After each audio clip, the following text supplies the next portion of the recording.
வணக்கம் மக்களே, welcome to LIV Tamil சுற்றுமுலா. நான் உங்கள் எஸ்எஸ்.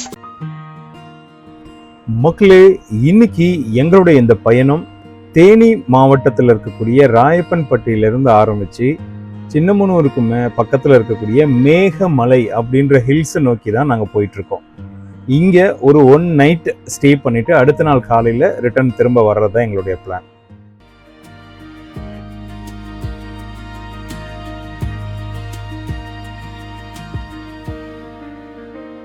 ஸோ நீங்கள் போகிற வழியில் தென் பழனி அப்படின்ற இடத்த தாண்டி தான் நீங்கள் போயிட்டு இருப்பீங்க. அந்த தென் பழனின்ற ஊரை தாண்டினதுக்கப்புறம் வரக்கூடியதான் Meghamalai entrance check post. So இந்த செக் போஸ்ட் என்ட்ரன்ஸை ரீச் பண்ணி நம்ம தகவலை கொடுத்துட்டு போனோம். பட் அந்த செக் போஸ்ட்டை என்ட்ரு ஆகும்போது எங்களுக்கு ஒரு ஷாக்கிங் சர்ப்ரைஸ் காத்திருந்தது. அங்கே இருந்த ஃபாரஸ்ட் ஆஃபீஸர் மேடம் இன்னைக்கு க்ளோஸ், யாரும் அலோடு இல்லைன்னு சொல்லி ஒரு குண்டத்திக்கு போட்டாங்க. ஆஹா, என்னடா அப்படின்ட்டு போய் கேட்டால் அலோடு இல்லைங்க, யானை இறங்கியிருக்கு, அதனால் அவங்களால போக முடியாது அப்படின்ற மாதிரி சொல்லிட்டாங்க. ஆஹா, வந்தது வேஸ்ட் ஆகிடுச்சு, திரும்ப போகணுமோ அப்படின்னு நினச்சும்போது என்ன, எதுக்கு நீங்கள் போகணும், எப்போ போகிறீங்க, எதனால் அப்படின்னு கேட்டுட்டு இருக்கும்போது நான் சொன்னேன், ஆல்ரெடி புக் பண்ணியிருக்கோம், அங்கே இருக்க ஹோட்டலில் ரிசர்வ் பண்ணியிருக்கோன்னு. உடனே அப்படிங்களா, ஸோ அப்போ அந்த கான்டாக்ட் டீட்டெயில்ஸ் கொடுங்க, யார் ரிசர்வ் பண்ணியிருக்காங்க அவங்கள என்னை பேச சொல்லுங்கள் அப்படின்னாங்க. ஸோ நாங்கள் ரிசர்வ் பண்ணியிருக்க ஹோட்டலில் இருந்து பேசினதுக்கப்புறம் நீங்கள் போகலான்ட்டு எங்கள் டீட்டெயிலை வாங்கிட்டு அலோவ் பண்ணாங்க. கொஞ்ச நேரம் உண்மைக்கே ரொம்ப பதட்டமாயிடுச்சு. இவ்வளோ ஆசாசியாக வந்தோம், கடைசியில் மேலே அனுப்ப மாட்டேன்ட்டாங்களே அப்படின்னு ஒரு வருத்தம் இருந்தது. சில கார்களை திருப்ப அனுப்பிட்டாங்க. ஒன்லி புக்கிங் பண்ணவங்களை மட்டும்தான் மேலே அனுப்புனாங்க. அது ரெஸ்ட்ரிக்ஷன், போய் தங்குற இடத்த விட்டு எந்த காரணத்தை கொண்டு வெளியில் வரக்கூடாதுன்னு சொல்லியே தான் அனுப்பிச்சாங்க.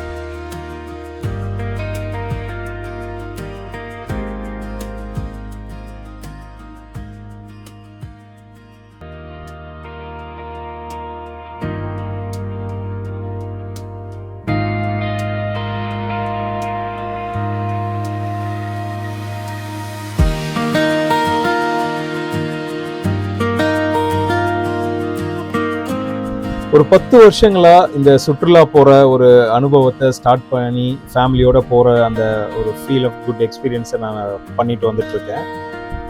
முன்னாடிலாம் ஒரு ஆர்வம் இருக்கும், ஐயோ போகிற வழியில் யானை சாணங்கள்லாம் பார்த்துட்டானே, எங்கே யானை பார்க்க மாட்டோமா, ஏன் நமக்கு காட்சி கொடுக்க மாட்டேங்குது, நம்ம பார்க்கணுமே அப்படின்ட்டு அதுக்காக வேண்டியே நான் டேஷ் கேம்லாம் ப்ளேஸ் பண்ணி போகிற வழியில் நம்ம மிஸ் பண்ணிடக்கூடாது, அதுவே டைரெக்டாக ரெக்கார்ட் ஆகணும், இந்த மாதிரி நிறைய சேஃப்டி மெஷர்ஸோடு நான் போனேன். பட் எங்கேயும் பார்க்க முடியல. இப்போ லேட்டர் ஸ்டேஜில் நம்மளுடைய சூழ்நிலை, ஃபேமிலி சேஃப்டி, காரோடைய சைஸ் இதெல்லாம் பார்த்துட்டு வந்துடக்கூடாது, தூரமாக நின்று ரசித்தா போதும், நமக்கு எதிர்க்க வந்துடக்கூடாதுன்னு ஒரு பிரார்த்தனையோடு தாங்க இந்த ட்ரிப்பை ஸ்டார்ட் பண்ணோம். பட் ஸ்டார்ட் பண்ண எங்களுக்கு ஒரு பெரிய இடி, ஒரு பெரிய ஷாக்கிங் எக்ஸ்பீரியன்ஸை நம்ம கீழே ஃபாரஸ்ட் ரேஞ்சர் ஆஃபீஸர் மேடமே யானை இறங்கியிருக்குன்னு சொன்னோன்னே உண்மைக்கே பதட்டம் தொத்திக்கிச்சு.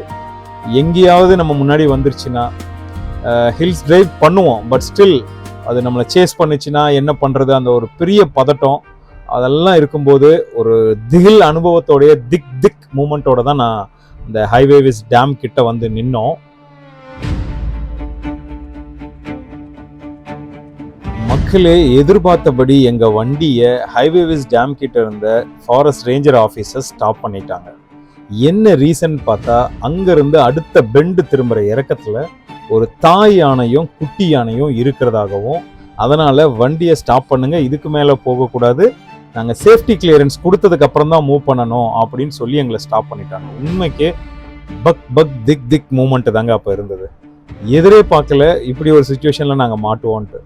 இந்த பாருங்க, அந்த மேடம் பார்த்தீங்கன்னா தெரியும், பயந்துட்டு இங்கே அங்கேன்னு ஓடிட்டு இருக்கிற அளவுக்கு கொஞ்ச நேரத்தில் சுச்சுவேஷனே மாறிடுச்சு. வண்டியை சேஃப்டியான இடத்துல ஓரமாக வைங்கன்னு ஃபஸ்ட்டு ஒரு அனௌன்ஸ்மெண்ட். அதுக்கப்புறம் பார்த்தீங்கன்னா முடிஞ்ச அளவுக்கு வண்டியை திருப்பி நீங்கள் வந்த டைரெக்ஷன்லேயே வைங்க, ஏன்னா நம்மளை நோக்கி தான் யானை வந்துட்டு இருக்குன்றத வேற சொல்கிறாங்க. இந்த ஹைவேவிஸ் டேமோட செக் போஸ்ட் ஆஃபீஸர்ஸ் தங்கியிருந்த ரூமில் நாங்கள் போன அன்னைக்கு அந்த அதிகாலை பொழுதுல ஒரு 8 யானைங்க அட்டாக் பண்ணிச்சுங்களாம். லிட்டரலாக சொல்கிறாங்க, அங்கே இருந்த அந்த கட்டிலுக்கு கீழே அவங்க பதுங்கியும் அவங்களுடைய ரூமு டோரெல்லாம் டேமேஜ் பண்ணிட்டு தான் அந்த யானைகள் இங்கேயும் அங்கேயும் அலைஞ்சிட்டு போயிருக்கு. அப்படிப்பட்ட ஒரு ஆக்ரோஷமான யானை கூட்டம் தான் இப்போ அங்கே சுற்றிட்டு இருக்கிறதாகவும் சொன்னாங்க. எதிரே பார்க்கல, திடீர் அனௌன்ஸ்மெண்ட், வண்டியை திருப்புங்க, உங்களை நோக்கி வருது, வேகமாக தயாராக இருங்க, வந்துச்சுன்னா நீங்கள் அப்படியே ரிவர்ஸ் போகணும், இந்த ரோட்டில் திரும்ப தொடர்ந்து ட்ராவல் பண்ணி வர முடியாது, பார்த்துக்கோங்க அப்படின்ட்டாங்க. ஐயோ என்னடா இவ்வளோ ஆசாசியாக வந்து இவ்வளோ கிட்டக்க நெருங்கியும் நம்ம ஸ்டே பண்ணணும்னு வந்த அந்த ட்ரிப்பு கேன்சல் ஆகிடும் போல இருக்கே, தங்கிட்டு போக முடியாது போல இருக்கே. ரெண்டாவது நம்ம சேஃப்டி என்ன ஆகுது, டக்குன்னு வந்துருச்சுன்னா அது கொஞ்ச நேரத்தில் அவ்வளோ ஸ்பீடு எடுத்துரும் யானை, அதுவும் குட்டியோடு இருக்குன்ற போது தப்பிக்கிறது கஷ்டமாச்சே அப்படின்லாம் யோசிக்க ஆரம்பிக்கிறோம். நிறைய விஷயம் மைண்டில் ஓடுது, என்ன நடக்கும் ஏது நடக்கும்ன்ட்டு பார்க்கலாம் அப்படின்னு வெயிட் பண்ணிட்டு இருந்தோம். அவங்க ஸ்டில் அனௌன்ஸ்மெண்ட், தயாராக இருங்க, ரெடியாக இருங்க, இதுதான் அவங்க சொன்னது.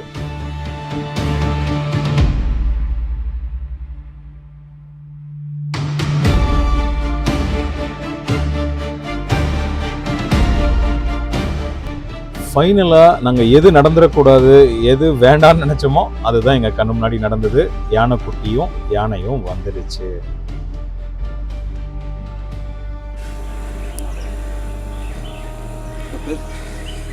மக்களே, மேகமலையில் ஏரியாவுக்கு நுழைய வந்தோம். வர்ற வழியில் ஹைவேவிஸ் டேம் கிட்ட ஒரு குட்டியும் அவங்க அம்மாவையும் பார்க்க முடிஞ்சது.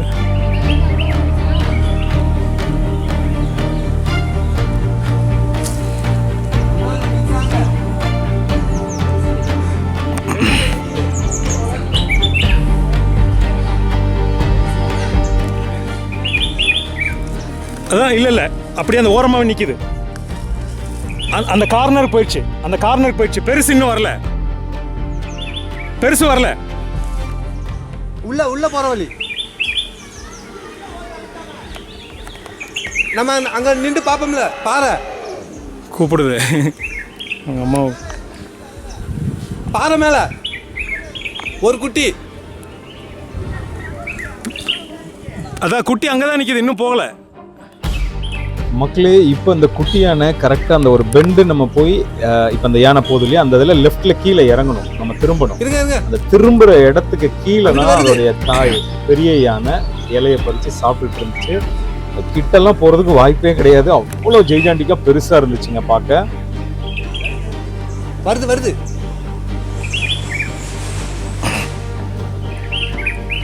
கீழே வருது, போயிரு ராஜா, மேல வந்துடா அண்ணா. கீழே வருது குட்டி, கீழே வருது.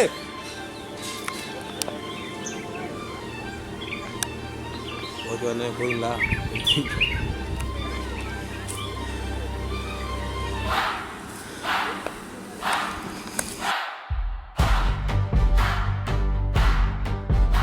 ஸோ கொஞ்ச நேரம் கழித்து குட்டி யானையும் தாய் யானையும் வேற ஒரு டைரெக்ஷனில் அவங்க பட்டாசுலாம் வெடித்து விரட்டினதுக்கப்புறம் எங்களை போகிறதுக்கு அலோவ் பண்ணாங்க. அந்த போகிற வழியில் எவ்வளோ பேர் இந்த ஆப்ரேஷன் சொல்லக்கூடிய இந்த யானையை விரட்டுற இதில் இருந்தாங்கன்றதெல்லாம் உங்களுக்கு இந்த பேக் சைடு வீடியோவில் பாருங்கள். அவ்வளோ ஆஃபீஸர்ஸு எல்லாருமே வந்திருக்க பேசஞ்சருடைய சேஃப்டியும் சரி, அங்கே இருக்க பொதுமக்கள் சேஃப்டியும் அவங்கள ரொம்ப கவனத்தில் வச்சுட்டு தான் அதை செயல்பட்டாங்க. உண்மைக்கே அவங்களுக்கு பெரிய பாராட்டுகள். அவங்க அவ்வளோ ஒரு அலர்ட் கொடுக்கல, எதுவும் இல்லை, ஜஸ்ட் லைக் தட் வந்திருந்தோம்னா. ஏன்னா சிங்கிள் யானையும் பிரச்சனை, இந்த மாதிரி குட்டியோடு இருக்க யானையும் மாட்டினோம்னா பிரச்சனை. ஸோ அதனால் எல்லாத்துலேயும் எங்களை சேஃப்கார்ட் பண்ண அந்த டீமுக்கு உண்மைக்கே ரொம்ப நன்றி, பொதுமக்களுக்கும் நன்றி. பாருங்கள் எவ்வளோ டூரிஸ்ட்டு எல்லாருமே அந்த ஒரு பதட்டம் பயத்தில் கொஞ்ச நேரத்துக்கு ஆடி போயிருந்தாங்க. ஒரு வழியாக அப்படிப்பட்ட ஒரு திக் மூமெண்ட்டுகளை கடந்து இப்போ நாங்கள் திரும்ப அகைன் எங்களுடைய பிளான் படி கெஸ்ட் ஹவுஸை நோக்கி போக ஆரம்பித்தோம். அந்த டேர்னிங் இந்த இடத்துல தான் நேற்று யானை ஆர்ப்பாட்டம் பண்ணிட்டு தாய் யானை இந்த கார் இருக்குது, காருக்கு அந்த பக்கம் இருக்க இந்த மரத்தில் இருக்கிட்ட தான் நின்றுட்டு இருந்துச்சு. அப்படியே படிப்படியாக முன்னேறி இந்த மரம் வரைக்கும் வந்த வரைக்கும் நாங்கள் பார்த்தோங்க. அதுக்கப்புறம் வாய்ப்பு இல்லை, எங்களை அங்கேயே நிப்பாட்டிட்டாங்க. ஸோ இந்த குட்டி யானை இந்த கார்னரில் தான் நின்றுட்டு இருந்துச்சு. ஸோ நேற்று நிலைமை அப்படியே உள்டாவாக இருந்துச்சு. அப்படிப்பட்ட ஒரு திக் அனுபவத்தை கொடுத்த ஹேர்பின் ஒரு சின்ன பெண்டு தான் இந்த பெண்ட். ஒரு மறக்க முடியாத அனுபவம் இந்த மேகமலை ட்ரிப். யானை எங்களை ஒரு வழி பண்ணிடுச்சுன்னே சொல்லலாம். இவ்வளைக்கும் சின்னது, பட் பண்ண விஷயம்லாம் ரொம்ப பெருசு. எல்லாருமே இந்த செக் போஸ்ட்டில் தான் நாங்கள் நேற்று நின்றுட்டு இருந்தோம். ஸோ நேற்று எங்களுக்கு அவ்வளோ ஹெல்ப் பண்ண ரேஞ்சர்ஸ்க்கு நாங்கள் நன்றி சொல்லணும் இல்லையா. ஸோ அதனால் இங்கே இருந்த கார்டுக்கெலாம் நிப்பாட்டி பர்சனலாக தேங்க் பண்ணி நன்றி சொல்லிவிட்டு எங்களுடைய ரிட்டர்ன் ஜேர்னியை கிளம்பணும். கண்டிப்பாக நீங்கள் எல்லாரும் வாய்ப்பு கிடைச்சா மேகமலை போங்க. இது மாதிரி பல வீடியோக்கள் எங்கள் எல்ஐபி தமிழ் சேனலில் இருக்குது. மேகமலையோட பழைய எபிசோட்ஸும் பார்ட் 1, பார்ட் 2, பார்ட் 3ன்னு போட்டிருக்கேன். அதையும் நீங்கள் பாருங்கள், உங்களுக்கு இன்னும் மேகமலை பற்றி ஐடியா கிடைக்கும். எங்களுடைய எல்ஐபி தமிழ் சேனலுடைய இந்த வீடியோ உங்களுக்கு பிடிச்சிருந்ததுன்னா எங்கள் எல்ஐபி தமிழ் சேனல் லைக் பண்ணுங்கள், ஷேர் பண்ணுங்கள். இது வரைக்கும் சப்ஸ்கிரைப் பண்ணுங்க. நன்றி, வணக்கம்.